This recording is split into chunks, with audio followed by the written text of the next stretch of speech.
ya.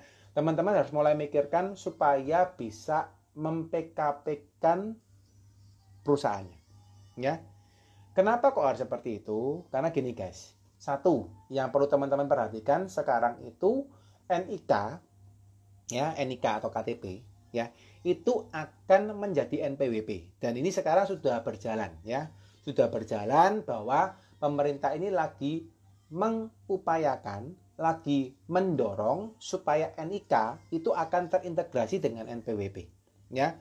By the way guys, kalau sudah NIK terintegrasi dengan NPWP, maka data teman-teman itu semua pasti tidak aman, ya. Sudah pasti sangat tidak aman, ya.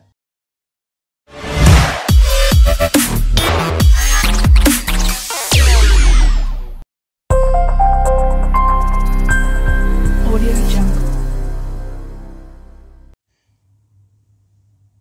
Oke guys, we are live now teman-teman ya.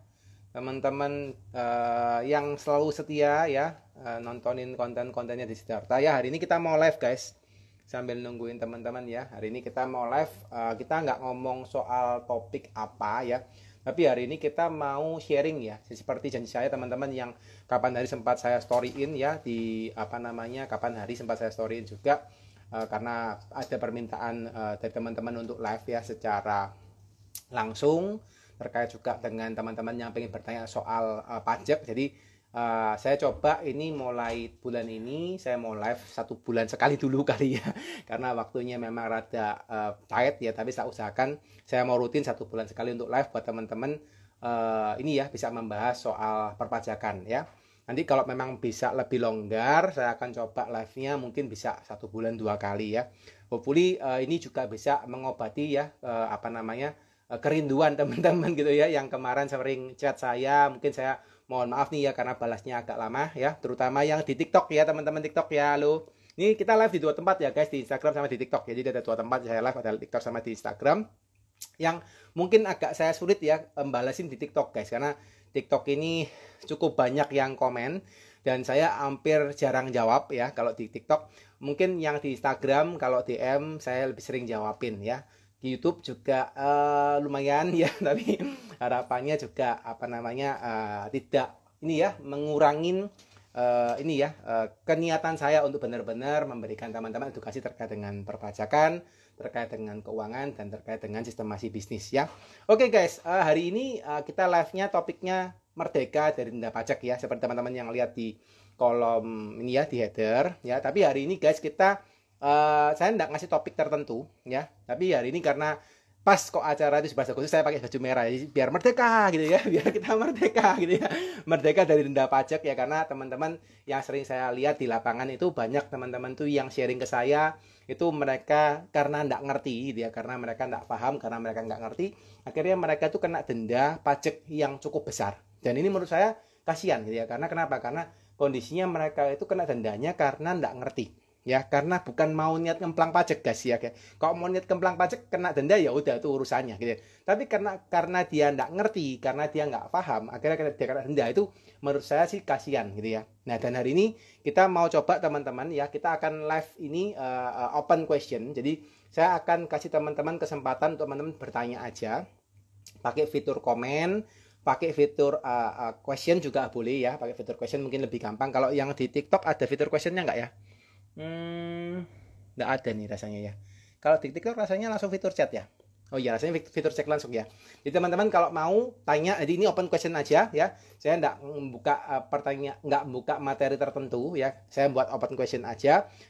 Intinya hari ini kita mau belajar. Teman-teman yang pengen bertanya soal perpajakan apapun, silakan tulis di chat ya. Nanti langsung saya jawab ya. Silakan teman-teman, silakan. Kalau yang mau tanya langsung chat aja, saya akan bantu untuk jawab ya. Oke. Wah, ini langsung nih. Oh, oke. Ini ada langsung pertanyaan ya. Saya langsung jawab ya. Ini ada yang di TikTok tanya, guys. Saya jawab juga. Anyway di TikTok ya teman-teman ya. Kalau teman-teman bisa mungkin nanti tiba-tiba TikTok saya mati. Saya nggak tahu kenapa kok TikTok saya itu tiba-tiba kadang-kadang kalau udah agak lama tiba-tiba mati sendiri. Saya nggak ngerti juga itu alasannya kenapa.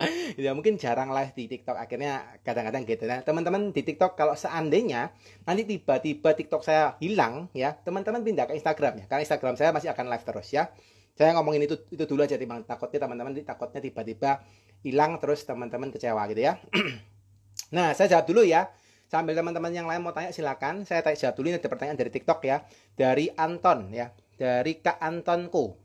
Minta faktur pajak. Minta faktur pajak itu apa sih maksudnya? Oh, oke. Ini mungkin maksudnya tanyanya soal faktur pajak itu maksudnya apa gitu kali ya. Nah, mungkin saya langsung jawab ya teman-teman ya. Jadi untuk Kak Antonku ya. Faktur pajak itu adalah suatu kewajiban ya, jadi suatu kewajiban yang diberikan oleh kantor pajak, oleh KPP untuk teman-teman yang memiliki omset di atas 4,8 M ya. Jadi by the way teman-teman, ini kan sekarang sistemnya kita di Indonesia ini kan pajaknya masih self assessment. Self assessment itu maksudnya adalah teman-teman itu bisa melaporkan pajaknya dengan teman-teman ngitung sendiri ya, teman-teman itu ngitung sendiri, hitungan gitu, ngitung sendiri, lapor sendiri. Nah, pajak itu mensyaratkan kalau misalnya teman-teman punya omset di atas 4,8 miliar per tahun ya, 4,8 miliar per tahun ya guys, 4,8 miliar per tahun, itu teman-teman nanti itu diwajibkan menjadi pengusaha kena pajak, atau bahasa gampangnya itu adalah PKP guys ya. Pengusaha kena pajak PKP. Nah, PKP itu guys, kalau Anda sudah menjadi pengusaha kena pajak PKP, Anda itu diwajibkan untuk menerbitkan faktur pajak. Ya. Jadi teman-teman menerbitkan faktur pajak kepada customer-nya teman-teman. Ya, jadi misalnya Anda jual, let's say Anda jual misalnya harga barang, misalnya Anda jual apa ya, misalnya handphone kayak gitu ya, paling gampang ya, handphone gitu ya, handphone, dan jual handphone harganya berapa, misalnya 2 juta misalnya gitu ya, beli handphone apa gitu harganya 2 juta. Nah 2 juta ini guys itu akan ketambahan PPN sebesar 11% ya. Jadi 2 juta dikalikan 11% sama dengan misalnya 220.000 misalnya gitu ya, bener nggak? 2.220.000 ya, kurang harusnya bener ya, 220.000 ya. Nah 220.000 Anda tambahkan kepada customer, jadi istilahnya customer itu mendapatkan harga barang Anda 2.220.000. Jadi 2 jutanya Anda kasih barang, 220.000-nya itu Anda kasih faktur pajak. Jadi Anda wajib memberikan faktur pajak kepada customer Anda. Ya, itu kalau dia minta. Kalau nggak minta ya sudah, berarti Anda cuma menerbitkan invoice, faktur pajaknya digunggung kalau misalnya itu sebagai penjualan retail ya. Nah, kalau seandainya Anda sudah menjual dengan menggunakan faktur pajak, teman-teman itu juga bisa memiliki hak gitu ya, memiliki hak itu untuk mendapatkan faktur pajak juga. Jadi Anda waktu jual, Anda itu mengeluarkan faktur pajak keluaran. Jadi itu Anda harus waktu Anda mengeluarkan faktur pajak keluaran itu ibaratnya Anda itu utang. Jadi Anda ngambil uangnya customer, PPN-nya customer, Anda yang bayar ke pemerintah. Tapi begitu Anda beli guys, ketika Anda beli, Anda itu akan mendapatkan pajak masukan, faktur pajak masukan. Ya. Jadi ketika Anda mendapat faktur pajak masukan, maka itu Anda akan mendapatkan namanya uang muka pajak. Ya.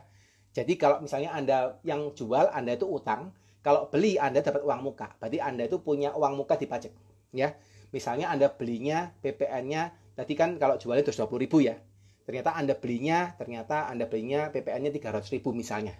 Maka guys, ketika Anda punya uang mukanya lebih besar daripada utangnya, ya, uang mukanya lebih besar daripada utangnya, maka Anda itu sedang memiliki kelebihan. Jadi nggak perlu bayar ke pajak. Ya, nggak perlu bayar PPN lagi. Cuma kalau kebalikannya, uang mukanya lebih kecil, misalnya dari uang mukanya 100.000, ya, PPN keluarannya uang mukanya 220.000, maka Anda harus bayar selisihnya, ya. 220.000 dikurangi 100.000, selisihnya Anda bayar ke pajak. Kurang lebih seperti itu ya Kak Anton ya. Semoga kejawab ya. Gitu guys ya, silakan yang lain yang mau tanya. Ini ada tanya, kalau yang di IG mohon tanya di question ya, supaya lebih kelihatan ya. Kalau enggak gitu takutnya nggak kelihatan, ketumpuk. Ini saya jawab dulu yang di komen ya. Ini ada pertanyaan dari Kak Velasquez.dom ya. Dom-in ya. Oke. Ini jawab apa nih? Dapat SPDK, SP2DK tentang mirroring omset. Mirroring omset CV, solusinya gimana? Maksudnya mirroring omset CV ini maksudnya gimana ya Kak Velasquez ya? Tolong dijelasin dong, ditulis. Nah ini. Oh, sorry. Ini turun di bawah ada tulisan lagi. Dapat SP2DK tentang mirroring omset CV karena ada penurunan omset. Solusinya gimana ya? Ini tolong dijelasin ya, mirroringnya apa? Aku nggak takutnya salah nangkep. Mirroringnya maksudnya apa? Ya, tulis saja mirroringnya maksudnya apa. Sambil nunggu, saya jawab dulu yang di TikTok belum ya. Halo Kak Alona ya, halo. Kalau mau tanya silakan ya, ketik aja ya. Saya nanti akan jawab. Terutama yang di TikTok nih, mohon maaf nih saya sering lupa jawabin ya karena kebanyakan medsos ya. Teman-teman kalau TikTok mau tanya kita jawabin ya. Saya jawab dulu yang di IG ya. Saya jawab dulu yang di IG. Ini dari ini ya, Wianto, Kak Wianto. Ini kemarin nggak? Wianto rasanya kemarin konsultasi private sama saya nih rasanya. Kalau benar. Oke, saya jawab dulu ya. Kak Wianto, pertanyaannya, Pak mau tanya, apakah NPWP CV boleh sama dengan alamat NPWP pribadi? Terima kasih. Nah, jawabannya boleh guys. Ya, jadi kalau teman-teman misalnya punya NPWP CV, mau dialamatkan di alamat tempat tinggal, misalnya CV-nya karena Anda nggak punya ini ya, nggak punya kantor mungkin, terus Anda kepinginnya misalnya supaya nggak repot, Anda pakai alamat tempat tinggal Anda, jadi alamat KTP sama alamat CV-nya disamain, it's okay, nggak masalah ya. Cuma teman-teman perlu perhatikan bahwa kondisinya gini sih guys. Kalau teman-teman itu menggunakan alamat CV sama alamat pribadi sama, yang perlu Anda perhatikan bahwa pembagian omsetnya, pelaporan omsetnya, pelaporan pajaknya itu harus semaksimal serial mungkin ya. Jadi teman-teman harus lapor SPT-nya, lapor SPT pribadi, SPT CV-nya itu harus serial mungkin ya. Jadi jangan sampai teman-teman lapornya ngawur. Kenapa? Karena gini guys. Seringkali yang kejadian ya guys ya, ketika teman-teman itu mendapatkan pemeriksaan ya, misal CV-nya gitu ya. Nah, kalau CV-nya mendapatkan pemeriksaan, terus alamatnya sama NPWP-nya dengan NPWP pribadi, rata-rata itu KPP-nya atau kantor pajaknya sama ya. Nah, ketika kantor pajaknya sama, bisa jadi petugasnya kenal. Bisa jadi petugasnya sama. Nah, itu ya. Nah, kalau petugasnya sama, guys, kadang-kadang ya, dan mungkin bukan kadang-kadang, yang sering kali kami alami adalah yang diperiksa dua-dua, guys, ya. Jadi ya pribadinya keperiksa, CV-nya keperiksa. Nah, ini teman-teman perlu perhatikan. Jadi kalau seandainya teman-teman punya alamat CV dengan alamat KTP sama, boleh enggak? Ya boleh saja sih, enggak ada larangan gitu ya. Tapi kalau memang bisa dibedakan, akan lebih bagus karena mengurangi potensi pemeriksaan yang dilakukan oleh KPP diakibatkan dari hal tadi ya. Kurang lebih itu Kak Wiyanto ya, semoga jawab ya. Tadi jawab nih Kak Wiyanto. Oh iya ya Pak Wiyanto yang kemarin ini ya konsul private ya. Oke, jawab lagi ya. Sorry yang di Kak Alona nanti ya Kak Alona ya. Saya jawab dulu yang di IG ya. Di IG ini ada tanya tadi dari Kak Velasquez ya, nyambung yang tadi ya Kak Velasquez. Mirroring dari tahun 2016 ke 2018 ini saya pin dulu biar teman-teman kelihatan ya. Mirroring dari tahun 2016 ke 2018 ada omset turun. Lalu ada indikasi ada omset yang belum dilaporkan oleh AR. Oh, oke. Gini. Nah, ini kalau untuk menjawab teman-teman yang punya masalah sama ya. Jadi gini guys. Kalau dulu ini stigma ya, kita ngomong stigma ya, stigmanya teman-teman ya, stigmanya kita sebagai pengusaha atau stigma mungkin teman-teman sering dengar dari teman Anda yang lain. Biasanya ngomong gini, kalau punya laporan pajak itu sebaiknya teman-teman jangan lapornya kebesaran, itu satu yang sering diomongin ya. Terus yang kedua, jangan sampai omsetnya itu turun dibandingkan tahun sebelumnya. Ya, itu yang kedua. Yang sering juga diomongin ya seperti itu. Jadi, satu kalau enggak omsetnya jangan turun, dua lapornya jangan kebesaran, ya. Nah, kenapa kok seperti itu? Karena gini, guys. Seringkali ketika omset turun, ya ini tak jelasin kenapanya gitu ya, kronologinya kenapa supaya teman-teman menangkap gitu ya. Jadi, seringkali kalau omset itu turun, ya, itu akan berdampak sama profit teman-teman, ya. Nah, ketika profit teman-teman berturun, maka pajaknya Anda, pajaknya teman-teman itu akan turun juga. Itu yang terjadi. Ya, jadi profitnya turun, pajaknya turun. Benar ya? Profitnya turun, pajaknya juga pasti turun. Itu sudah pasti, tidak mungkin tidak. Nah, ketika pajaknya turun, nah di pajak itu guys, ada namanya PPh 25. Ya, kalau teman-teman perhatikan, setiap bulan teman-teman tuh diwajibkan untuk mengangsur namanya PPh 25, terutama untuk teman-teman yang sudah memiliki tarif normal, yang bukan pakai tarif UMKM, ya. Nah, kalau misalnya gini, teman-teman misalnya punya untung let's say 100 juta ya, 100 juta gitu ya, paling gampang ya, 100 juta ya. 100 juta, teman-teman pajaknya 22 juta kan, kalau 22% CV ya, saya anggap CV 22%. Nah, 22 juta ini akan dimintain untuk angsuran PPh 25-nya setiap bulan. Ya, jadi misalnya Anda bayar tahun 2021, teman-teman lapor di 2022 bulan Maret kemarin atau bulan April kemarin kalau pribadi, kalau badan ya. Nah, bulan April Anda lapor, Anda bayar 22 juta misalnya. Nah, setelah itu di bulan Mei Anda akan diminta ngangsur itu sebesar 22 juta dibagi 12. Oke? Jadi Anda dibagi 12, Anda angsur setiap bulan. Ya, let's say misalnya 22 juta dibagi 12, ya kurang lebih 1-2 jutaan lah ya, hampir 2 jutaan lah, kurang lebih ya, 2 jutaan lah, kurang lebih ya, Anda bayar. Nah, kalau yang tahun lalu, Anda untungnya 100 juta, maka bayarnya 22 juta. Oke? Ternyata, tahun 2022, Anda untungnya tinggal ngomonglah 50 juta. Ya, Anda bayar 22%. Berarti berapa tuh? Ya kurang lebih 11 jutaan ya. Ya. Jadi Anda sudah terlanjur ngangsur guys, terlanjur ngangsur 2 juta, 2 juta, 2 juta sampai akhir tahun.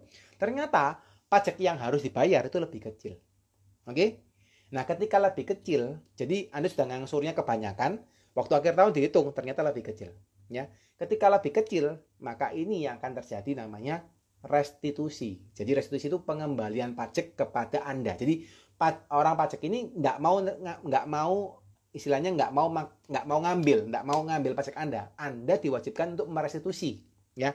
Anda diwajibkan untuk mengambil balik uang Anda, ya.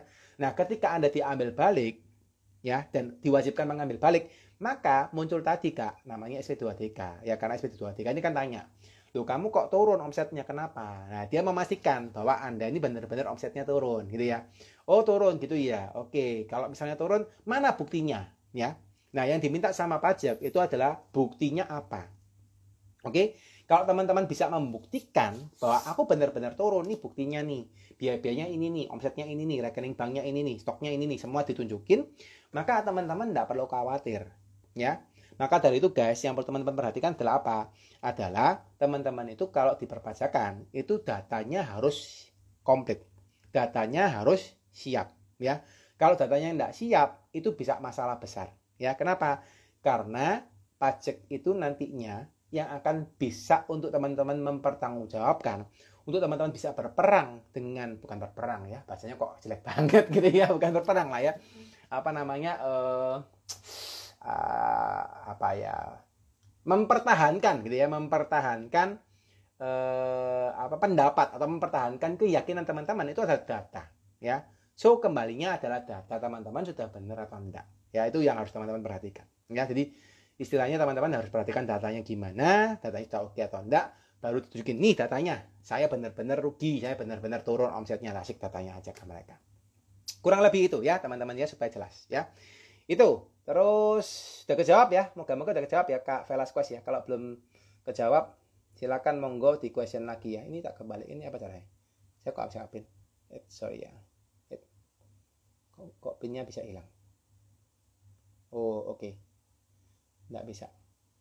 Oke ya, lanjut ya guys. Saya lanjut dulu. Sudah, saya jawabin dulu lagi yang di atas ya. Yang di atas ini adalah gini. Ups. Nah, ini saya pin. Ini ya. Ini pertanyaan berikutnya dari kakak. Ini apa? Kok putus-putus Kak? Nah, ini saya juga nggak ngerti kenapa Instagram saya putus-putus ya. Saya juga butuh masukan nih, teman-teman yang tahu Instagram ini kenapa ya kok putus-putus ya. Kalau di IG lancar, teman-teman kalau yang di Instagram rada putus-putus pindah ke IG ya. Saya nggak tahu juga, harusnya ini internet juga nggak masalah sih harusnya ya. Gitu. Sekarang saya jawab dulu ya dari KLSH Setiawan ya. Ini saya jawab. Pertanyaannya apa? Jika usaha atas nama Bapak sekarang sudah meninggal, Ibu masih ada. Jika usaha mau dirubah menjadi nama anak, apakah usahanya harus tutup dulu atau bisa langsung diupdate menjadi ganti NPWP anak? Nah, ini banyak juga yang tanya ya di DM ya, dan saya sering jawabin juga teman-teman yang mungkin punya masalah yang sama ya. Jadi gini, Kalau teman-teman misalnya meneruskan usaha orang tua, itu ada dua macam ya. Jadi yang pertama, kalau usaha orang tua Anda itu berbentuk badan hukum atau badan usaha ya. Misalnya orang tua Anda punya CV atau punya PT. Itu yang macam pertama ya. Anda punya badan hukum, badan usaha gitu ya. Yang macam kedua adalah orang tuanya itu menggunakan NPWP pribadinya ya. Jadi orang tuanya menggunakan NPWP pribadinya. Nah, ini dua solusi yang beda ya.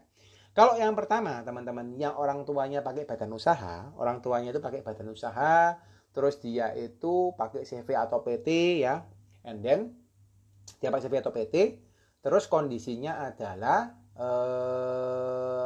orang tuanya meninggal, gitu ya, orang seperti KLS ini ya, kan istilahnya orang tuanya meninggal, gitu ya. Nah, terus mau diteruskan, oke? Nah, ketika mau diteruskan, maka harus terjadi pemindahan, gitu ya.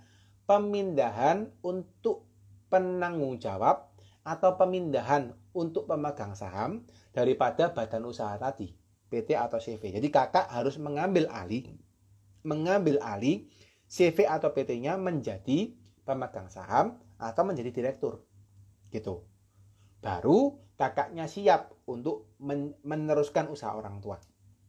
Ya. Nah, tapi yang perlu diwaspadai adalah gini. Ketika kakak mengambil CV-nya tadi, maka yang terjadi adalah akan ada penggantian nama di secara CV-nya dan ada pelimpahan harta kepada kakaknya. Ya. Nah, ini yang perlu diperhatikan bahwa waktu ada pelimpahan harta, dipastikan bahwa CV yang dipindahkan tadi atau PT yang hartanya dipindahkan tadi itu sebaiknya sudah melaporkan hartanya serial mungkin. Jadi kalau sudah serial mungkin, CV-nya sudah terdata semua hartanya, maka kakak tinggal masuk itu pakai cara di notaris ya. Teman-teman kalau misalnya butuh yang seperti itu harus cari notaris yang sip. Ya, kalau notarisnya kurang sip, teman-teman nanti harus bayar pajak tambahan ya. Kalau notarisnya pintar itu bisa diatur supaya teman-teman tidak harus membayar pajak, tinggal ganti nama. Ya, karena secara legalnya di notaris mereka ada prosedurnya seperti itu. Ya, tapi kalau misalnya secara aturan itu Anda dipindahkan dulu, dibeli gitu ya, itu harus bayar pajak. Nah, tapi secara hukumnya ternyata bisa dilakukan dan itu masih legal secara hukum gitu ya. Nah, itu kurang lebih seperti itu kalau Anda di CV atau di PT. Nah, tapi kalau misalnya Anda sebagai perorangan, kalau orang tua Anda sebagai perorangan, maka yang terjadi adalah apa? Yang terjadi adalah Anda tinggal langsung menggantikan saja posisi orang tua. Karena perorangan itu tinggal gampang. Perorangan itu istilahnya kakaknya tinggal lapor orang tuanya meninggal. Ya, ketika lapor orang tuanya meninggal, maka harus diurus dulu surat wasiatnya mana supaya memindahkan aset-aset yang ada di SPT-nya dipindahkan ke orang-orang yang bersangkutan. Ya, misalnya di SPT-nya orang tua ada tanah, ada mobil, ada rumah, ada uang tunai. Nanti dipindahkan ke ibunya kah atau dipindahkan ke siapa kah? Isi sebentar, guys. Anyway guys, yang di TikTok saya sarankan pindah ke IG ya. TikTok saya nggak tahu kenapa ada tulisan warning gitu ya. Rasanya ada error ya. Sebentar lagi mungkin akan mati. Teman-teman pindah ke IG aja dulu yang di TikTok ya supaya nggak kehilangan informasinya ya. Itu ya guys, yang TikTok bye-bye ya. Saya matikan aja deh. Biar nggak Teman-teman pindah ke IG aja ya. Bentar, wait ya guys. Bentar. Ini nggak bisa nih.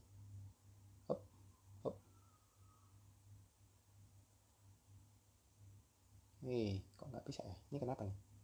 Nah, ngehang. Oke, ngehang nih. Wait ya teman-teman yang di IG ya. Wait ya guys. Saya beresin dulu yang TikTok ya. Ini nggak tahu kenapa TikTok saya bermasalah atau handphone saya yang bermasalah gitu ya. Saya pakai Samsung 21 Ultra padahal. Nah, ini kok tahu kenapa bermasalah ya. Mungkin harus ganti iPhone teman-teman ya. Bercanda. Nah, oke guys. Nah, nyambung tadi ya. Nah, kalau kondisinya baliknya tadi ya, bahwa kalau seandainya itu orang tuanya kakaknya itu pakai perorangan, maka tinggal dibalik aja ya, langsung kakaknya ambil, orang tuanya diproses untuk dimatikan NPWP-nya, terus asetnya diwariskan, harus ngurus akta waris dulu, baru dimasukkan ke anaknya, terus anaknya yang tadi kakaknya mau gantiin, tinggal langsung masuk aja gantiin orang tuanya untuk berusaha di usahanya. Kurang lebih itu ya Kak Setiawan ya, semoga menjawab ya. Gitu teman-teman ya, semoga menjawab. Oke, saya coba lagi cek Teman-teman kalau yang mau tanya silakan ya. Ini karena open question ya. Nah, ini pertanyaan dari Kak Bobiko 86. Ini nyambung nih. Rasanya pertanyaannya nyambung dari yang saya jelaskan tadi terkait dengan ini ya, lebih bayar ya. Kalau lebih bayar itu kemungkinan besar akan diperiksa Kak Bobi ya. Jadi kemungkinan besar akan diperiksa karena kondisinya itu memang ini ya, memang kalau lebih bayar itu ibaratnya pajak itu akan mengembalikan uang Anda ya. Kalau pajak itu gini guys. Kalau masuk ya, kalau pajak itu masuk uang, mereka ya udah masuk aja. Ya kan gitu dong. Kalau masuk ya masuk aja kan kayak kita kan, kalau kita itu kan juga sama. Kalau kita misalnya dibayar orang ya udah masuk aja gitu ya. Tapi begitu mau bayar supplier kan kita harus cek. Wah, ini mana nih notanya, mana nih bonnya, mana nih invoice-nya, udah bener enggak gitu ya, udah wajib tempo enggak dan sebagainya. Nah, sama guys. Pajak juga waktu mau bayar Anda keluar, dia akan cek ya. So, itu umum ya. Jadi teman-teman enggak usah khawatir ya. Memang akan dicek, tinggal Anda ikutin aja prosesnya. Dan ya udah, yang penting Anda udah bener, buktinya ada, ikutin aja. Jadi enggak usah khawatir ya. Gitu ya teman-teman ya. Itu untuk yang tadi Kak Bobi. Ya Kak, saya sering diperiksa saya. Ya pasti ya. Jadi kalau mas sering lebih bayar ya gitu. Mungkin harus diatur ya. Ada caranya sih supaya nggak sampai kelebihan bayar. Tapi saya nggak berani bahas di inilah ya. Saya nggak berani bahas di live ya. Tapi ada caranya. Kita bisa lakukan. Oke ya, saya akan coba cek juga ini dari ada nih. Kak Krasdinho ya. Ini saya coba cek. Nih, teman-teman ya. Anyway teman-teman tanya di question dong supaya nggak ketumpuk-tumpuk ya. Ini Kak Falas Quest ya. Kalau boleh tanya di question ya. Nah, ini Kak Krasdinho ya, SP2TK. Tapi pembukuan tidak punya, disarankan AR koreksi sehingga kurang bayar PPh. Nah, ini wait guys. Biar nggak terlalu sepi ya. Saya kasihin lagu dikit ya, biar teman-teman juga nggak terlalu sepi ya. Oh, lagunya kok gini. Kurang lah. Saya kasih lagu dikit ya.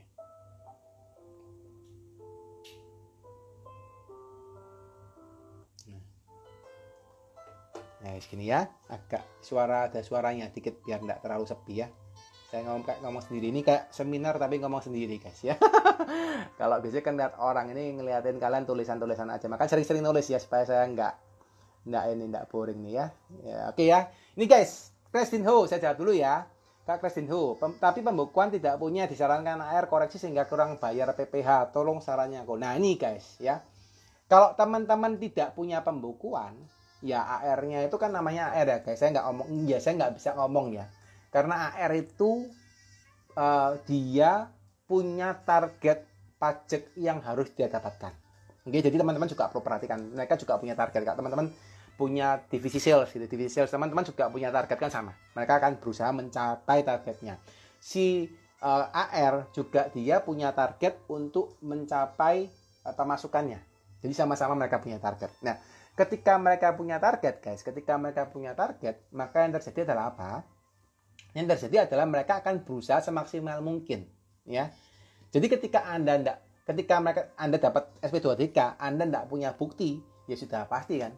Anda kan ibaratnya mau berperang, tapi Anda nggak bawa pedang, Anda nggak bawa tombak, Anda nggak bawa tembak gitu kalau sekarang perangnya gitu, atau nggak bawa meriam gitu kalau perangnya Rusia Ukraina sudah pakai misil, pakai meriam kan gitu. Anda nggak bawa senjata, Anda sudah pasti kalah kan gitu. Jadi ya wajar saja AR-nya itu minta Anda koreksi sehingga kurang bayar. Itu sudah pasti ya. Tapi juga AR-nya juga nggak bisa nyalakan AR-nya juga guys. Kenapa? Karena AR-nya nggak tahu juga Anda bohong atau nggak bohong. Nah ini yang masalah teman-teman perlu perhatikan bahwa gini. Ada mindset gap. Bahasa gitu ada mindset gap. Mindset gapnya gimana? Jadi AR itu sering kali gitu ya, bukan sering kali gitu ya. Selalu gitu ya. Atau ya sering kali lah ya. Selalu gitu ya. Pokoknya seringkali mereka itu beranggapan bahwa WP itu masih banyak yang belum melaporkan benar. Itu yang sering terjadi ya. Jadi memang tak lihat di lapangan ya 100 orang WP mungkin yang melaporkan benar mungkin baru 30-40%. Mungkin ya 30-40%. 60-70% masih belum melaporkan benar. Itu wajar ya, yang tak lihat di lapangan seperti itu. Tapi bukan wajar sih. Ya, itu yang terjadi lah. Istilahnya seperti itu, yang terjadi seperti itu ya. Nah, so ketika AR berangkat seperti itu, BP juga sama, gitu ya. BP beranggapan apa? Wah, AR itu tugasnya apa? Tugasnya ini nyari duit tok. AR itu pokoknya istilahnya senangnya meresaya tok, gitu ya. Jadi akhirnya ada gap juga. Si kitanya sering beranggapan bahwa AR ini seringnya pokoknya melakukan hal yang kurang baik lah, istilahnya seperti itu, ya. Nah, so guys, yang terjadi adalah ada saling ibaratnya negatif thinkingan, ya. Jadi wajar di lapangan ketika AR mendapatkan data Anda, dia nggak akan yakin 100% benar. Dia akan berusaha cari apa yang salah. Meskipun Anda gitu ya, aku sudah lapor benar Pak, tapi kok selalu dicari salahnya? Ya itu tugasnya AR, karena dia sudah beranggapan Anda juga sering salah.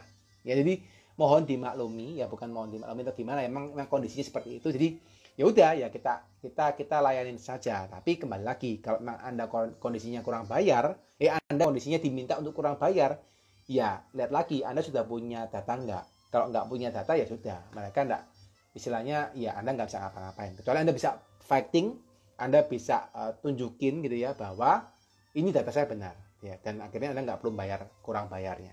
Gitu ya kurang lebih Kak Crash Dinho ya. Semoga menjawab ya.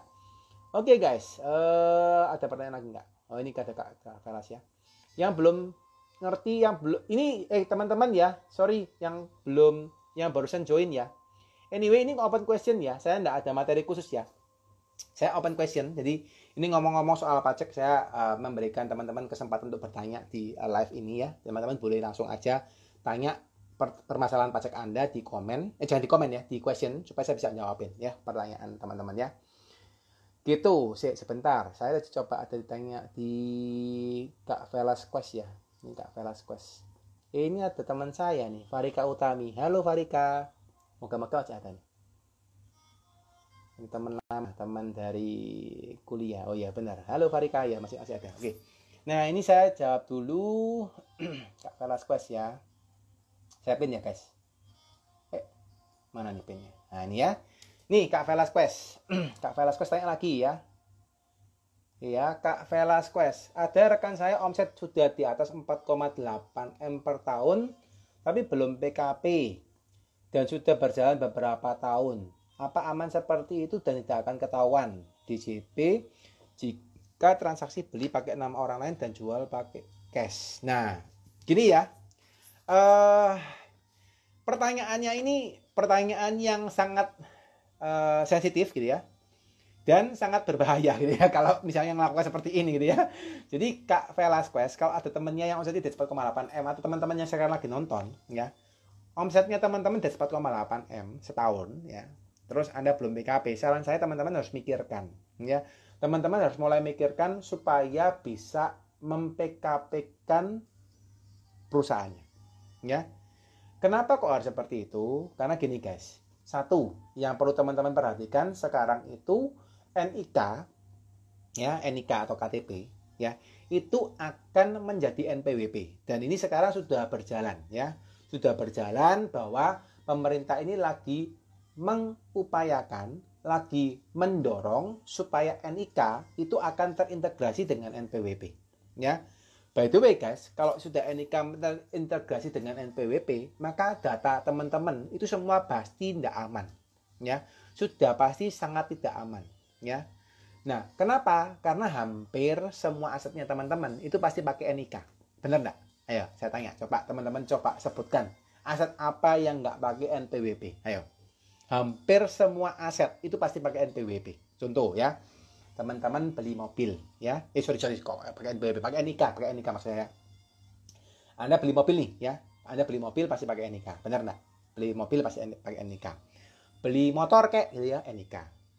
Beli handphone, aku lupa, NIK nggak ya? Ada kali ya NIK-nya, saya lupa sih. Tapi kalau beli nomor kartu itu pasti pakai NIK, benar ya? Nomor telepon ya, nomor handphone baru pasti pakai NIK ya. Terus apa lagi? Beli rumah pasti NIK ya.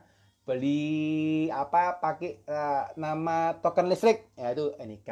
PDAM NIK. Daftar apa namanya TV berbayar, TV langganan itu juga NIK. apalagi hampir semua lah. Anda teman-teman punya OVO, GoPay, itu semua NIK semua guys ya. Anda punya toko online ya, banyak teman-teman yang jualan toko online juga konsultasi sama saya ya. Itu toko online daftarnya juga pakai NIK, pakai NPWP, KTP gitu. Nah, so kalau semuanya aset kita, semua transaksi kita semua sudah pakai NIK, ya sudah pasti teman-teman itu tidak akan bisa lari kemana-mana. Oke, itu satu ya. Yang kedua, teman-teman mungkin pernah dengerin sharing saya di YouTube ya. Saya sempat ngobrol soal awas rekening Anda sudah ketahuan kalau nggak salah. Itu kalau nggak salah cukup viral, ada 100 ribuan orang yang nonton ya. Itu sampai baru di launching kurang lebih beberapa minggu sudah ratusan ribu kalau nggak salah ya. Lebih besar jumlah view-nya daripada jumlah subscriber-nya gitu ya. Nah, itu guys, saya sudah jelasin bahwa waktu itu kondisinya kan kemarin nih, kondisinya waktu kita PPS ya, yang kemarin teman-teman PPS ya, itu kan sampai bulan Juni kemarin ya, program pengungkapan sukarela. Itu kita punya klien yang cukup besar ya. Waktu itu kliennya, kalau saya sebut nama mungkin teman-teman juga tahu ya, tapi saya nggak ngomong lah ya, pokoknya itu cukup lumayan gede. Terus waktu itu dia ngomong gini sama kita kondisinya, Pak, saya itu agak lupa Pak, aset saya itu apa saja gitu ya, karena kondisinya itu beberapa ada datanya yang hilang. Ini karena kebanyakan hartanya gitu kali ya. Jadi akhirnya dia kayak gitu gitu. Hartanya kebanyakan sampai dia lupa gitu ya. Akhirnya dia cuma kasih kita data yang dia milikin, ya sudah kita rekapin, tapi dia minta tolong kita carikan lagi, siapa tahu bisa ya. Terus kita iseng guys, waktu itu kita coba ya. Jadi tim kita, tim saya di Consulting IT.id ya, itu coba call AR-nya. Jadi kita waktu itu call AR-nya saja. Kita call, kita tanya, Pak, kita mewakilin wajib pajak ini Pak. Kita mewakili wajib pajak atas nama ini, gitu ya. Kita mau minta tolong, kita ini wajib pajak ini, klien kita ini kondisinya Pak itu sekarang sedang lupa atas harta-harta yang dimiliki dan sekarang mau ikut program pengungkapan sukarela. Waktu itu ngomong seperti itu. And then dia minta kita untuk dihubungkan dengan klien kita. Kebetulan waktu itu satu kantor sama kita, waktu itu dia di kantor kita. Terus kita kasihkan ke beliau. Ini Pak, ini Bu, ini Pak, ini apa namanya, AR-nya mau ngomong gitu ya. Akhirnya ngomong sebentar, klarifikasi data, udah clear gitu ya, dikembalikan lagi ke kita. Terus dia ngomong gini AR-nya. Baik Pak, sebentar nanti akan saya kirimkan via email gitu ya, atau via WhatsApp. Pak, boleh kasih kami nomor telepon atau email untuk kami kirimkan datanya ibu bapak ini, kurang lebih gitu. Terus akhirnya kita kasih data WhatsApp sama email, dikirim sama dia bukan print out ya, jadi soft file berupa PDF itu detail harta yang dia miliki. Nah, yang keren guys, ini yang keren gitu ya, bukan yang keren ya bahasanya, kok enak yang keren ya. Yang rada mengerikan gitu ya, adalah apa? Si AR ini guys, dia itu bisa mengeprint, padahal AR ya, ini bukan kelas yang tinggi, masih AR ya. Dia bisa mengeprint seluruh harta yang dimiliki oleh klien kita. Yang sampai klien kita itu juga enggak ngerti kalau dia punya harta itu. Jadi nangkep ya, klien saya itu enggak ngerti kalau dia punya harta itu gitu ya. Tapi dia begitu lihat datanya, ya ternyata saya punya ini ya, masih ada hartanya gitu. Nangkep ya guys. Nah, dan ini yang ngeri lagi guys, bahwa apa? Si AR itu bisa tahu nomor rekening ya satu-satu guys. Jadi dia si klien kita punya rekeningnya kan banyak. Nah, dia itu printin. Jadi dia tulisin ini nomor rekeningnya, ini banknya, ini. Dia tulisin semua. Terus sampai ke dia punya saldonya gitu ya. Dia punya saldonya gitu ya. Saldonya tulis jelas gitu ya. Thank you yang ngasih love ya. Memberikan saya semangat gitu ya untuk sharing. Thank you. Nah, terus guys, itu angkanya sampai yang terkecil. Jadi bayangin ya, angkanya sampai yang terkecil itu ratusan ribu gitu ya, bukan ratusan ribu, satuan. Jadi misalnya 200.000, 250 rupiah. Itu kelihatan guys. Kalian bayangin enggak, itu si AR loh ya. AR, kelasnya masih AR, sudah bisa mengetahui saldo bank ya, sampai nominalnya, sampai nomor rekeningnya. Oke? Nah, ini yang perlu teman-teman pahami ya. Bahwa sekarang itu data pajaknya di Indonesia itu sudah lebih transparan daripada tahun-tahun dulu. Ya, kalau dulu-dulu mungkin tidak bisa. Sekarang sudah lebih transparan. Nah, kalau kembali ke pertanyaan di velasquez.com ya. Sorry, Velasquez.com ya. Velasquez.com ya. Kalau seandainya kalian ya punya omset di atas 4,8 M per tahun dan masuk ke rekening ya, ya sudah pasti kalau AR-nya mau lihat ya kelihatan. Nangkep nggak? Nah, terus kalau kalian misalnya nggak mau lapor PKP, itu paling masalah. Kenapa? Karena AR itu paling gampang gini. Dia akan cek, oke, ternyata omsetnya let's say ya teman-teman ya, 1 tahunnya 8M. Ya ngawur-ngawur dah ya, tahunnya 8M. Nah, ketika batasnya PKP kan 4,8. Oke? Jadi dari 4,8 sampai 8M. Misal saja nih ya, misalnya berarti kan 3,2M ya. Selisihnya toh. 3,2M-nya itu guys. Itu langsung guys, enggak pakai lama guys, dikenakan PPN. Kalian bayangin 3,2M kaliin 11%, let's say berapa? 300 juta lebih lah ya, 300 berapa? 350 mungkin 350 lebih lah ya, kurang lebih ya. Nah, itu guys langsung dikenakan PPN. Ya.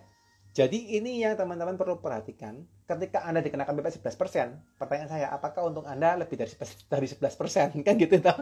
Banyak kan pengusaha itu yang grosir untungnya cuma 5% dilepas, ya 8% dilepas, 10% dilepas. Anda kena PPN 11% dan nggak cuan, ya. Akhirnya gulung tikar gara-gara itu. Jadi ini yang saya khawatirkan dan ini true story guys. Jangan main-main dengan PPN. Saya kapan ada yang sempat ngomong di YouTube atau di mana dia ngomong, kok jangan bahas pajaknya itu yang ngeri-ngeri apa aku bahas pajak itu isfan. Ya sih, saya pengen bahas pajak itu isfan. Pajak itu isfan kalau teman-teman ngerti gitu ya, teman-teman paham ya. Makanya kemarin kan kita juga saya buat satu e-course ya, namanya Mahir Pajak UMKM ya, 21 hari. Itu saya buat versi yang sangat-sangat simpel. Jadi saya translatekan bahasa pajak yang susah ya, karena saya kebiasaan yang seminar. Saya kebiasaan tuh kalau ngajar itu nggak seneng yang susah. Saya senengnya kalau ngajar itu bahasanya gampang diterima. Jadi saya translatekan informasi pajak yang beribet itu saya translatekan dengan bahasa yang gampang dan saya buatin e-course namanya Mahir Pajak UMKM 21 hari. Teman-teman monggo kalau mau belajar itu karena murah banget e-course-nya, saya jamin itu murah banget ya. Itu nggak mahal lah. Teman-teman buat makan di restoran aja paling udah habis gitu ya. Nah, itu saya ajarkan sampai mulai awal sampai teman-teman ya minimal punya pemahaman lebih jelas. Ya teman-teman kalau mau belajar lihat di bio link ya, di bio link saya ada tempatnya untuk teman-teman bisa belajar e-course-nya ya, kurang lebih itu ya. Nah, sampai tadi ya kurang lebih PKP ya. Kalau tadi di Kak Velas apakah aman? Ya pasti nggak aman ya. Terus ini beli pakai nama orang lain, jual pakai cash ya. Beli pakai nama orang lain, mungkin kalau beli pakai nama orang lain Anda tinggal kucing-kucingan ya. Jadi kalau misalnya Kak Velasquez ngomongnya temannya belinya pakai KTP-nya orang lain ya, itu pakai kucing-kucingan. Tapi masalah gini, kalau misalnya beli pakai namanya orang lain, beli pakai KTP-nya orang lain, seandainya belinya banyak, orang itu ternyata misalnya gini, temannya kakaknya, teman Kak Velas beli pakai namanya drivernya ya, atau namanya supir karyawannya. Terus belinya banyak. Nah, ketika belinya banyak, maka DJP itu akan ngecek, oh ternyata dia belinya banyak. Dia akan disuratin, guys. Ya, ini terjadi sungguhan ya. Disuratin, ditanyain, loh, kamu ketahuan nih ada beli dengan faktur pajak, beli dengan PPN senilai 1 tahunnya 5 miliar. Mana omsetnya? Terus dia ngomong gini, guys. Oh, enggak Bu, enggak Pak, itu saya belinya pakai nama bos saya dipinjam nama bos saya. Bosnya kamu namanya siapa? Namanya si ini ya. Akhirnya ketahuan juga. Nangkep ya? Jadi kalau seperti itu saya enggak saran ya, karena bisa juga ketahuan ya. Kalau jual pakai cash bisa enggak? Ya bisa aja sih kalau misalnya mau nilep-nilep gitu. Tapi kalau Anda sudah beli, ketahuan belinya, kan pasti akan tanya jualnya mana. Yang gitu. Oh, Anda ada belinya pasti ada jualnya. Ya ketika Anda enggak ada belinya, enggak ada jualnya, pajak tinggal ngitung, ya udah kamu belinya berapa? 5M, ya udah kamu tak kalikan 20%. Berarti minimal kamu jualnya 6M. Jadi ya udah bayar PPN-nya 6M dikalikan 11%. Gitu guys. Ya, simpelnya kayak gitu ya Kak Velasquez ya. Semoga menjawab ya teman-teman ya. Saya ingatkan lagi teman-teman yang mau tanya, boleh tanya di ini ya, di question ya. Jadi biar saya nggak sampai kelewatan ya. Sekarang saya jawab dulu yang di question. Karena di question sudah tanya. Bentar. Lihat. Saya ini pinnya tak hapuskan dulu. Ini bisa di pinnya dihilangin nggak? Kok nggak hilang ya pinnya? Nah, ini. Nah, nggak tahu lah. Kita nggak bisa hilang pinnya. Nggak apa-apa ya guys ya. Oke, sekarang saya akan jawab dulu ini Kak Bobby ya, pajak kripto. Aku lupa pajak kripto itu berapa persen ya. Sorry ya, peraturan banyak soalnya guys. Aku nyontek dulu ya. Ini pajak kripto nih. Saya sudah pernah bahas kalau nggak salah pajak kripto. Saya pernah buatin YouTube-nya juga pajak kripto ya. Anyway, saya ngomong teman-teman pajak kripto sekarang asik banget ya, karena pajak kripto sekarang itu final ya. Mirip kayak pajak saham ya. Sebentar, saya cek dulu tarifnya. Saya lupa. Kadang-kadang kelupaan gitu ya, nggak bisa, kadang-kadang nggak bisa semuanya inget ya, kadang-kadang juga lupa soalnya peraturan. Baik, saya nyontek dulu lah ya. Wait, mana pajak kripto sekarang itu berapa persen pajak kripto?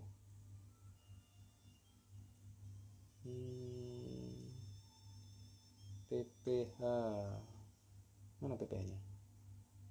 PPH-nya itu 0,1 ya.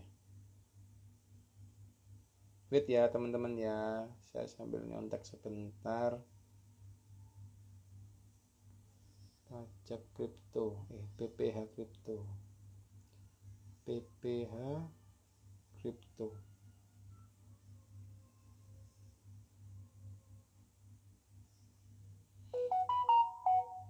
0,1 ya, 0,1 ya. Ya 0,1. Tadi saya ingatnya 0,3, 0,1. Wait. Ya, benar 0,1 ya. Jadi gini, kapan hari kalau nggak salah saya tahun lalu ingatnya ada isunya pajak kripto itu 0,3 itu yang ngomong soalnya teman saya yang sangat dekat banget dengan orang-orang pemerintahan. Jadi dia ngerti gitu ya. Dia ngomong bakal 0,3 dan pasti difinalkan ya. Ternyata beneran gitu ya. Ternyata beneran difinalkan karena ya ada unsur memang kripto ini kan kayak saham gitu ya. Jadi ada high gain, high loss gitu ya, high gain, high risk gitu ya. Jadi dibuat sama. Jadi modelnya kripto sama saham sekarang itu very simple. Jadi teman-teman kalau punya transaksi saham, ya kapan hari kalau nggak salah beberapa minggu lalu saya juga baru buatin video soal saham ya. Teman-teman pastikan bahwa kalau teman-teman punya aset berupa saham ataupun berupa kripto, saran saya, semuanya tolong dilaporkan ke SPT. Ya ini penting. Jadi teman-teman masukkan semuanya di SPT, masukin aja gitu ya. Terus teman-teman itu kalau aset berupa saham atau kripto, kalau Anda punya penjualan, itu laporkan penjualannya guys. Ya, jadi pastikan penjualannya dilaporkan. Supaya apa? Supaya Anda bisa melaporkan keuntungannya. Dan kalau Anda sudah berjualan kripto di misalnya toko kripto atau Anda jualan di Indodax gitu ya. Terus Anda sudah jualan, itu akan seharusnya akan dipotong secara otomatis oleh mereka 0,1%. Anyway, saya belum tahu. Saya ngomong seharusnya karena saya belum tahu ya. Belum tahu apa karena saya nggak jual kripto saya. Anyway, saya punya kripto saya nggak jual. Saya taruh aja gitu ya. Saya ada kripto tapi saya nggak jual. Jadi saya nggak ngerti kepotong atau nggak kepotong. Tadi kalau seharusnya dari peraturan itu akan dipotong oleh lembaga yang menyediakan tempat trading tadi ya.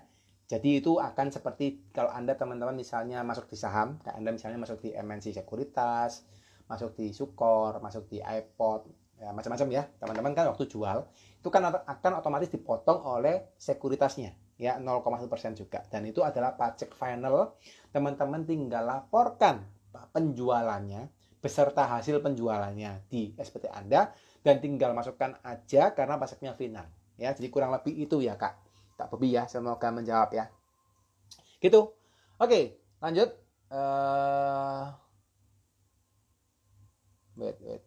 Nanti ini Kak Bobby tanya lagi nih, kalau sekuritas luar itu gimana Kak? Oke, kalau sekuritas luar setahu saya nggak nyambung. Jadi ini kayak Anda punya asuransi ya. Kalau Anda sekuritas di dalam negeri, kepotongnya kan 0,1% langsung sekuritas dalam negeri yang motong. Kalau Anda sekuritas luar itu nggak dipotong, maksudnya Anda dipotong pun itu tidak bisa dianggap sebagai penghasilan final. Saya ingat saya gitu.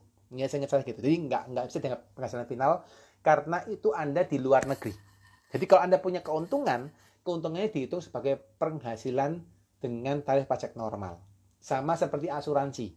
Kalau Anda punya asuransi di luar negeri, dapat cair asuransi di luar negeri, itu juga konsepnya sama. Ketika Anda balik ke Indonesia, asuransinya dianggap sebagai penghasilan. Ya, kurang lebih itu Kak Bobby ya. Semoga menjawab ya. Gitu, terus sekarang saya jawab lagi. Wih, banyak nah ini ya. Oke, ini dari Kak Vales ya. Thank you kok sering-sering live ya. Ya tak usahain ya. Tak usahain. 1 bulan sekali dulu lah ya. Karena takutnya juga waktunya terbatas ya guys. Tapi tak usahain ya. Itu terus ini apa lagi nih? Kak Heri. Ini Kak Hendy ya. Kak Hendy. Nah ini juga ini mungkin teman-teman juga ngalamin nih ya. Teman-teman yang tanya ya Kak Taufik dan teman-teman yang lain tolong di copy paste pertanyaannya, pindahkan ke question ya, kolom question yang di sebelah kanan teman-teman ada kolom kayak bentuknya WhatsApp gitu, tapi yang tanya teman-teman pindah di sana ya supaya nggak ketempuk ya. Nanti kalau Anda tanya banyak yang join di naik ke atas hilang ya. Yang jawab tanya ada lagi. Oke ya, ini jawab dulu pertanyaan dari Kak Henry Han ya. Kak Henry Han. Oh, kalau kita sudah BKP tapi supplier kita ada yang belum BKP itu gimana ya, Ko? Nah, ini pertanyaan juga menarik ya. Kalau kalian sudah BKP ya, sorry guys, saya tak minum dulu ya. Agak kering juga nih tenggorokan.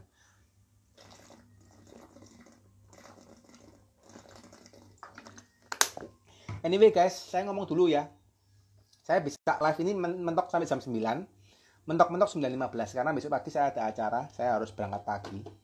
Saya belum preparing, jadi saya minta maaf ya. Mungkin ada beberapa pertanyaan yang nggak akan saya bisa jawab, tapi teman-teman kalau misalnya mau boleh DM, saya akan coba jawab di DM ya semaksimal mungkin. Kalau nanti misalnya yang belum kejawab ya, atau nanti tungguin ya, saya live saya berikutnya lagi, saya akan coba live lagi ya supaya bisa jawabin teman-teman ya. Gitu ya, oke. Jawab dulu Kak Henry ya. Kok kalau kita sudah PKP tapi supaya kita belum PKP gimana ya? Nah ini kalau teman-teman sudah PKP tapi supaya nggak PKP ini masalah besar ya. Masalah besarnya gini. Teman-teman kan beli barang itu kan kalau suppliernya belum PKP, maka kondisinya teman-teman itu tidak bisa mendapatkan PPN masukan ya dari suppliernya. Nah, ketika teman-teman tidak bisa mendapatkan PPN masukan dari suppliernya, yang terjadi itu adalah teman-teman akan menanggung pajak PPN penjualan kepada customer Anda. Ya. Jadi yang perlu diperhatikan, kalau misalnya Anda punya customer yang supplier ya, yang belum PKP, teman-teman itu coba untuk hitung dulu apakah harga jualnya teman-teman kalau ditambah PPN 11%, itu customernya masih mau makan enggak? Jadi customernya masih mau nerima enggak? Itu teman-teman harus perhatikan. Kalau seandainya customernya nggak mau nerima, maka teman-teman harus hitung apakah kalau harga jualnya teman-teman diinputkan PPN. Jadi diinputkan PPN berarti misalnya Anda jualnya 100.000 dulu ya. 100.000 tanpa PPN. Tapi sekarang 100.000 itu sudah include PPN. Berarti harga jual aslinya cuma berapa? 90 sekian ribu lah ya. 9.000 sekiannya adalah PPN ya. Nah, Anda cek dulu apakah kalau harga jualnya di-include-kan PPN, Anda masih untung atau enggak untung. Anda masih bisa berjualan atau enggak. Ya. Kalau masih bisa, go ahead. Ya, kalau enggak bisa, harus ganti strategi ya. Jadi perlu diperhatikan terkait hal tersebut ya. Kalau misalnya punya supplier yang belum PKP, ya itu masalahnya sana. Tapi juga perlu diperhatikan gini juga. Kadang-kadang ada suppliernya kita itu yang ngomongnya ke kita belum PKP. Ya, Pak, saya ini jual, saya belum PKP, Pak. Saya itu omsetnya masih kecil ya. Seringnya kan gitu. Jadi saya nggak bisa menerbitkan PPN, Pak, ke Anda, Pak. Ngomongnya gitu ke Anda. Tapi yang terjadi adalah seharusnya dia sudah PKP. Ya. Seharusnya dia sudah PPN, seharusnya dia sudah wajib menerbitkan PPN ke Anda, tapi dia nggak menerbitkan. Oke, tapi kan Anda nggak tahu. Nah ini satu hal yang perlu teman-teman perhatikan, bahwa di PPN itu ada konsepnya namanya tanggung renteng, guys. Tanggung renteng itu maksudnya gini. Kalau teman-teman beli dari supplier yang belum PKP, ya. Ketika sewaktu-waktu tiba-tiba suppliernya itu kedapatan gitu ya, diperiksa sama petugas pajak dan ternyata dia itu harus PKP ya, seharusnya dia PKP, maka dia akan diwajibkan menerbitkan PPN kepada Anda ya. Dan konsep tanggung renteng tadi adalah Anda diwajibkan membayar PPN. Nangkap enggak? Jadi Anda ruginya double. Sudah jualnya bayar PPN, Anda masih harus nanggung lagi PPN daripada supplier. Maka teman-teman perhatikan ya. Kalau Anda berhubungan dengan perusahaan-perusahaan yang besar, Anda berhubungan dengan perusahaan-perusahaan yang TBK, perusahaan-perusahaan yang kelas gajah ya, pasti Anda akan dimintain PPN. Ya, meskipun teman-teman itu kondisinya baru punya usaha, baru punya CV, baru punya PT, mereka tidak ngurus guys. Pokoknya mereka langsung minta ke Anda. Pokoknya Anda jual ke saya, wajib menerbitkan faktur pajak. Sudah, itu mereka yang dilakukan hanya seperti itu. Jadi karena kenapa? Karena tadi ya, bisa kan mereka kan tidak bisa ngecek Anda itu benar-benar PKP atau tidak PKP, kan mereka nggak bisa benar-benar ngecek toh. Jadi akhirnya apa? Ya udah, akhirnya Anda diminta untuk PPN langsung, diminta untuk PKP langsung. Itu caranya orang-orang perusahaan-perusahaan besar. Saya bisnis seperti itu. Ya, kurang lebih seperti itu ya Kak Henry Han ya. Semoga menjawab. Terus, wait, saya lihat jam dulu. Oke, masih ada 3 menit ya. 3 menit sampai jam 9. Ya, saya mau ngelorkan 9.15 lah ya. Saya jawab pertanyaan dulu supaya sampai lumayan banyak yang jawab. Ini tambah banyak nih tambah malam. Oke, saya jawab dulu yang paling bawah ya, karena yang paling bawah kan yang terakhir tanya. Yang pertama tanya. Ini ya. Dari siapa nih? Kak Lia, Kak Lea ya, Kak Lea GLR ya. Bener ya? Mohon maaf ya kalau salah sebut ya Kak ya. Kak Lea, kalau kita sudah ikut PPS pribadi, SPT-CV tetap di otak-atik ya. Sayangnya iya Kak.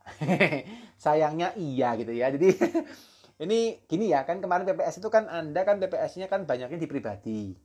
Jadi yang memang bisa aman, yang memang bisa yang memang boleh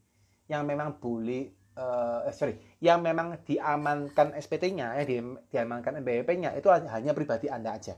Ya karena kan kemarin PPS-nya pribadi yang banyak. Meskipun badan boleh ya. Cuma badan kan terbatas aja, cuma yang untuk kebijakan pertama, ya. Tapi yang pribadi kan yang banyak. Jadi kalau seandainya memang Anda punya CV-nya belum beres ya. Berdoa Kak supaya nggak kena apa-apa gitu ya. Sambil disiap-siapkan ya, sambil diperbaikin supaya CV-nya nggak sampai bermasalah ya. Gitu ya Kak Lea ya. Semoga menjawab. Terus apa lagi? Saya cek ini ya. Ini Kak Wiento. Oke, Kak Wiento tanya lagi ya. Kak Wiento, Pak orang tua saya ada PT, terus saya kan rencana bikin CV dengan ayah saya. Apakah tidak masalah? Nggak apa-apa ya. Jadi kalau misalnya Anda mau punya CV 10, Anda punya PT 10, nggak apa-apa guys. Nggak ada masalah. Jadi tidak ada batasan. Anda itu punya PT berapa banyak. Ya, anyway Kak saya pun sudah punya berapa ya? Mungkin ada 5 atau 6 perusahaan ya, pakai nama saya ya. Jadi nggak apa-apa. Jadi teman-teman nggak ada masalah. Teman-teman yang penting pelaporan pajaknya benar. Ya, jadi Anda pelaporan pajaknya benar. Anda mau punya CV 3, PT 3, nggak apa-apa. Nggak ada masalah. Yang penting lapor pajaknya benar ya. Kurang lebih itu ya Kak Wiento ya. Semoga menjawab. Terus apa lagi? Ini tadi sudah jawab ya. Sudah kejawab Kak Wiento ini sudah toh. Sudah ya ini ya. Ini sudah. Terus apa lagi? Ini ya. Nih, Kak Bobiko, kalau dari pribadi minjemin uang ke CV, dikenakan bunga enggak? Kalau kena bunga berapa ya? Oke. Ini menarik ya. Jadi gini, kalau dari pribadi minjemin uang ke CV, itu bisa enggak dikenakan bunga. Nah, ini menariknya. Tapi ada syaratnya. Syarat yang pertama adalah CV tersebut harus memang baru awal beroperasi. Ya, usaha tersebut harus memang awal beroperasi. Yang pertama. Yang kedua adalah CV tersebut juga dalam kondisi rugi. Ya. Terus yang ketiga, memang CV tersebut dalam kondisi kesulitan keuangan. Ya, dan ada beberapa syarat yang lain. Saya agak lupa, tapi 3 hal itu yang paling penting, ya. Jadi pertama baru buka, 2 rugi, 3 kesulitan keuangan. Nah, itu baru boleh minjemkan tanpa ada bunga, ya. Tapi kalau kondisinya sudah bukanya lama, terus dia tidak rugi karena misalnya mau perbesaran modal usaha gitu ya, atau misalnya kayak gitu ya, keperluan lain gitu ya. Nah, itu wajib dikenakan bunga, ya. Wajib dikenakan bunga gitu ya. Terus bunganya berapa? Ya bunganya sesuai dengan tarif normal. Jadi misalnya ngomonglah Anda pinjam ke bank. Pinjam ke bank sekarang bunganya 10-12% ya, kurang lebih range-nya segitu, 10-12%. Kalau Anda misalnya ngasihkan cuma 3%, enggak boleh. Itu akan ditanyakan. Cuma yang menarik gini Kak Bobi. Kalau Anda sebagai CV, itu kan kakaknya kan bisa kondisinya mengambil namanya privé, ya. Dan kakaknya bisa mengembalikan privénya. Ya kan kalau CV itu kan ada konsepnya keuntungan CV bisa ditarik ke pribadi, itu namanya privé. Narik ke pribadinya itu namanya narik privé, ya. Semoga nggak bingung ya. Nah, privé itu tidak kena pajak, ya. Privé itu bukan objek pajak. Ya, ketika Anda butuh uang, CV-nya Anda tinggal kembalikan privénya. Itu tidak masalah. Jadi kalau memang kondisinya Anda pernah narik uang dari CV, ngomongnya privé tadi, dan waktu CV butuh uang, Anda kembalikan lagi ke CV, maka itu ngomongnya bukan pinjaman. Itu Anda kembalikan aja. Jadi nggak usah diakuin sebagai pinjaman ke direksi. Ya, memang kecuali Anda CV-nya buka dengan beberapa orang, ya, joinan gitu ya. Ternyata memang kondisinya butuh modal, terus Anda injek, Anda berikan pinjaman. Nah, itu mau nggak mau harus ngakui pinjaman. Tapi kalau CV-nya punya Anda sendiri, terus Anda memang kondisinya memang butuh untuk memberikan dana kembali, ya Anda tinggal preview-nya kembalikan aja. Kurang lebih itu ya Kak Bobi ya. Semoga menjawab ya. Gitu, terus apa lagi? Oke. Ini ya Kak Aris. Kak Aristin ya. Kalau jenis usaha jualan sembako atau beras tapi omsetnya lebih dari 4,8 harus PKP, harus ya. Yang terakhir ingat saya itu malah pengusaha beras sudah harus PKP ya. Tapi tarifnya agak beda. Sebentar saya cek ya. Saya enggak hafal yang ini. Tarif pajak untuk nontek dulu ya guys. Tarif pajak untuk beras.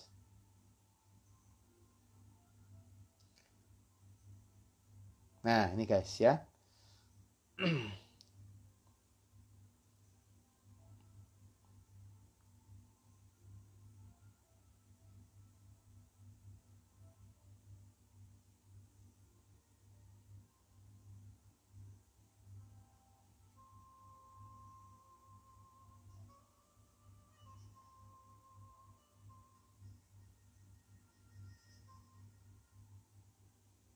Wait ya, saya nontek sebentar ya.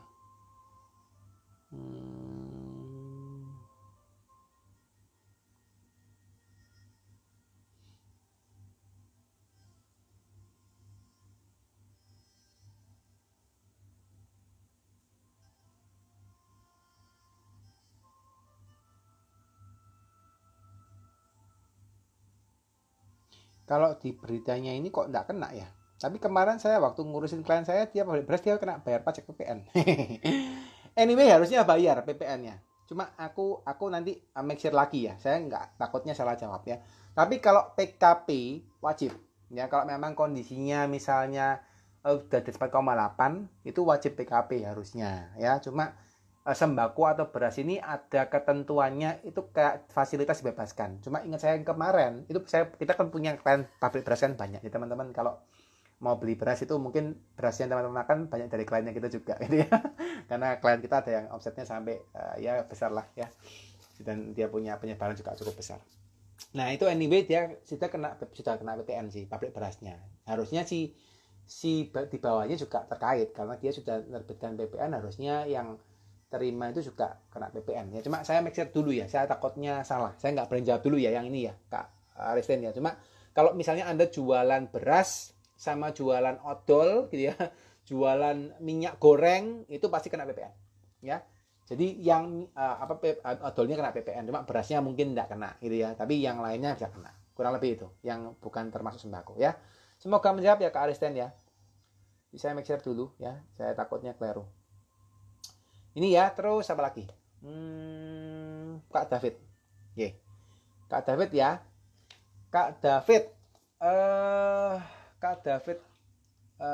Sugiarto 123. Saya toko kelontong, omset 4,8 M per tahun tapi tidak pakai pembukuan dan sering beli cash tanpa KTP. Terus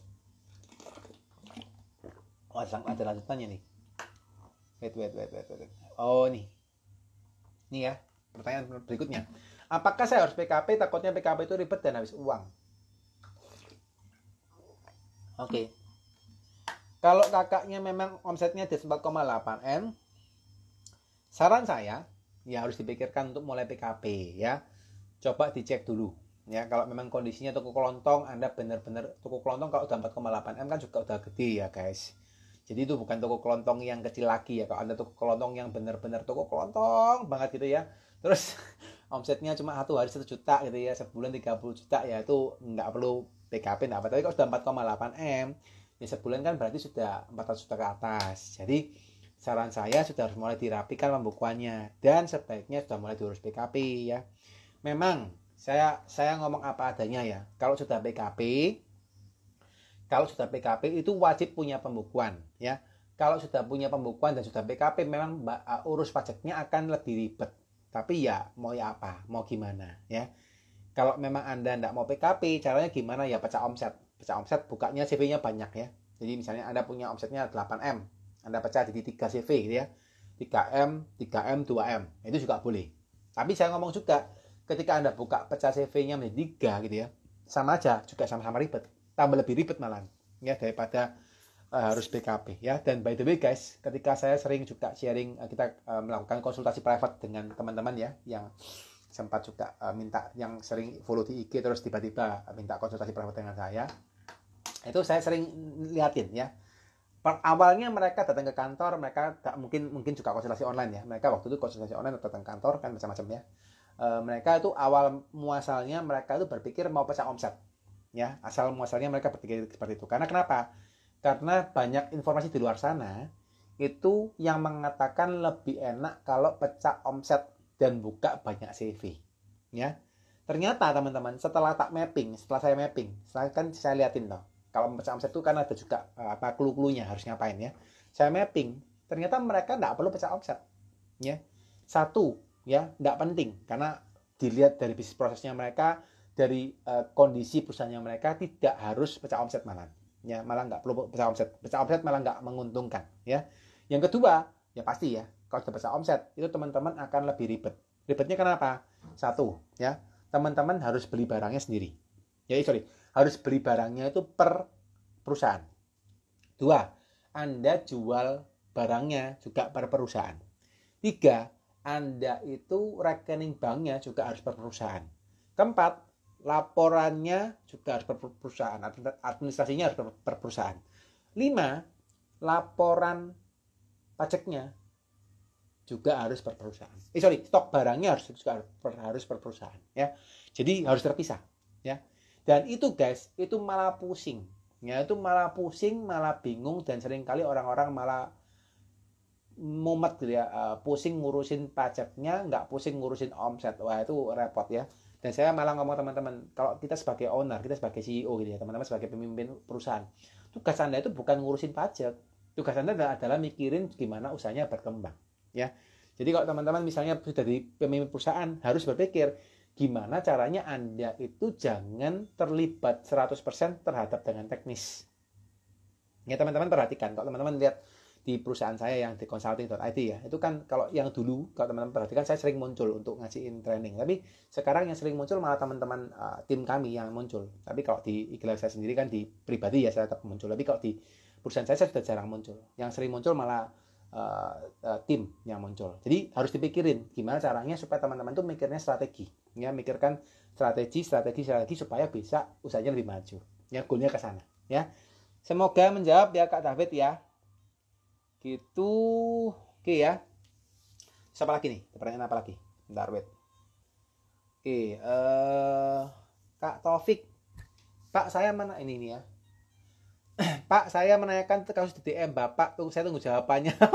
Ini Kak Taufik kalau boleh malah tanya di sini deh. Saya kadang-kadang saya DM-nya kan ketumbuk-tumbuk tuh ya. Sorry ya guys. Makanya memang saya sengaja buatin acara ini supaya saya bisa jawabin pertanyaan teman-teman yang di DM itu. Kalau belum kejawab, Anda tanya di sini gitu ya. Karena balasin chat itu cukup mumet juga gitu ya. Banyak juga soalnya ya, teman-teman. Silakan tanya aja ya. Gitu ya Kak Taufik ya. Semoga mau tanya di sini ya. Silakan kalau mau tanya.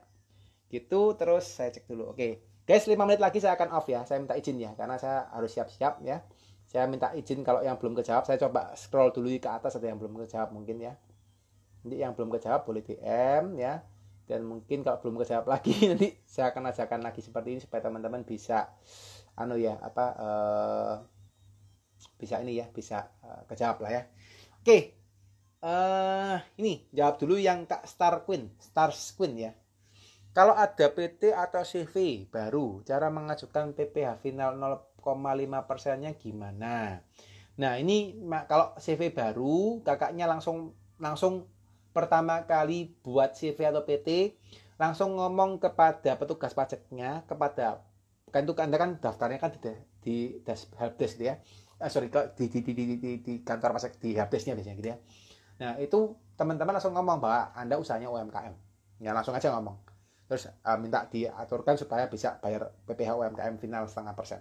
Jadi tinggal ngomong karena UMKM, dan pastikan bahwa teman-teman klasifikasi bidang usahanya Kak Stars Queen ya, itu bukan termasuk pekerjaan bebas ya. Pekerjaan bebas itu seperti misalnya Anda sebagai pelatih gitu ya, pengajar ya gitu. Anda sebagai konsultan, misalnya klasifikasi usahanya konsultan gitu, nggak boleh. Jika tempat kami nggak bisa pakai UMKM, harus pakai tarif normal. Terus misalnya Anda notaris, Anda arsitek, Anda penyanyi, Anda pemain olahragawan, macam-macam ya, saya lupa ya. Pokoknya ada beberapa macam yang memang intinya Anda harus cek dulu. Anda cek di Google ya, klasifikasi usaha pekerjaan bebas. Nah, itu Anda akan tahu pekerjaannya apa aja ya. Itu Anda cek dulu. Kalau Anda tidak termasuk itu, maka Anda bisa menggunakan tarif UMKM. Tapi kalau Anda termasuk itu, tidak boleh. Anda tetap harus menggunakan tarif pajak normal ya. Kurang lebih itu ya Kak Stars Queen ya. Semoga menjawab ya. Gitu. Terus ini apa lagi? Pak Dedi, untuk PE pakan ternak yang PKP apa wajib menerbitkan faktur pajak? Ini saya agak lupa ya.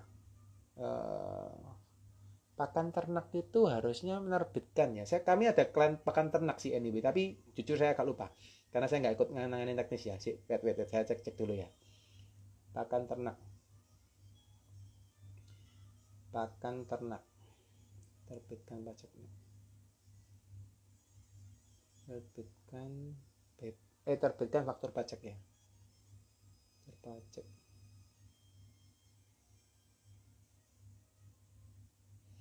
Wait ya, tak cek dulu.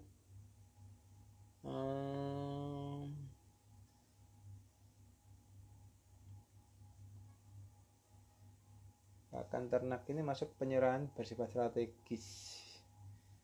Terus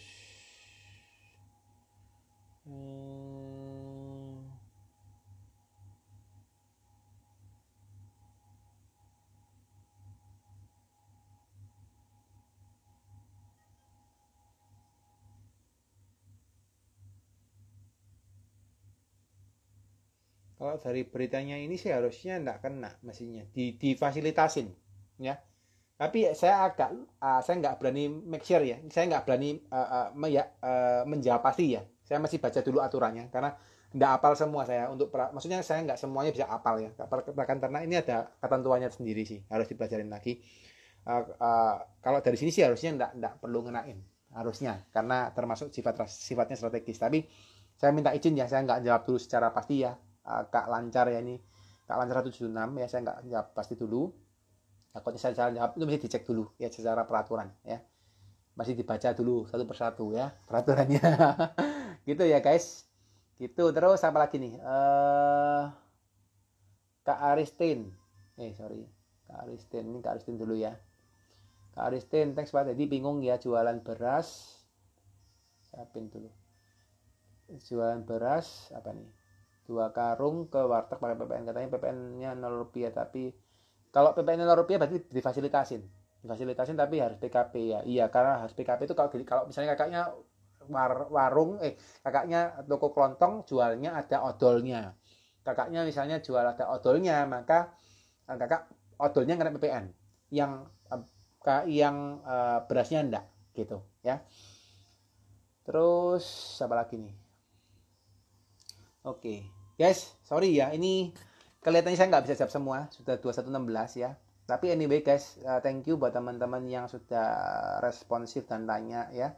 Saya happy hari ini, ternyata saya live pertama ternyata yang nonton juga cukup ramai ya. Saya pikir nggak terlalu ramai seperti hari ini, tapi anyway seneng ya teman-teman, ternyata bermanfaat juga ya buat teman-teman, dan semoga jawaban saya hari ini bisa memberikan insight ya buat teman-teman.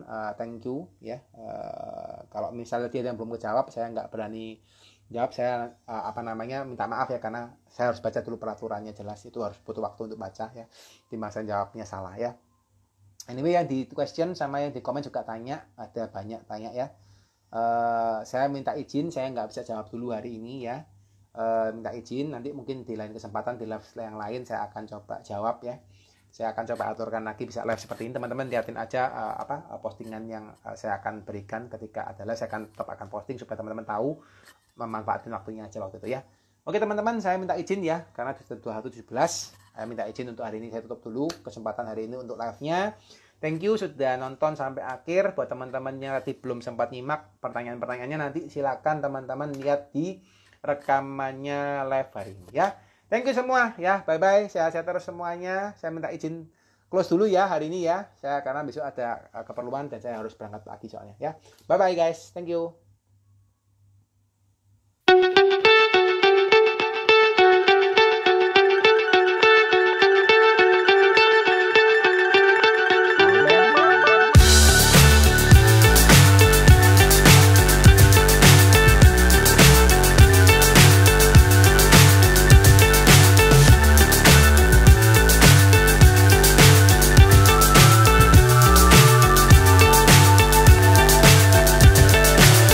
So high I'm hypnotized. What's up is down, what's left is right. Chasing stars and holding